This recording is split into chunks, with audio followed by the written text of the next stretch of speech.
Бір жасағаннан өте дәмді болып шығатын самсалар дайындаймыз.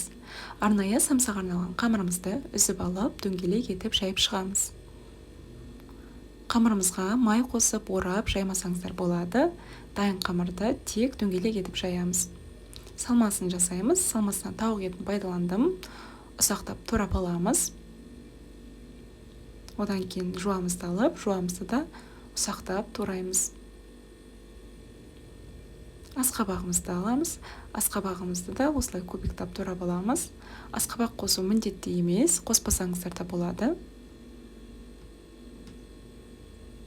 Дәміне қарай тұз, қара бұрыш себеміз. Барлығын біркелкі етіп араластырамыз. Салмамыз дайын. Енді қамырымызды алып, салмамызды ішіне саламыз. Қамырдың екі бетін жабамыз. Астыңғы бөлігінде ұшын шығармай, үстін баспай жабамыз. Дәл осылай жасап шығамыз. Бір жұмыртқамызды алып, араластырып, самсаларымыздың бетіне жағып шығамыз.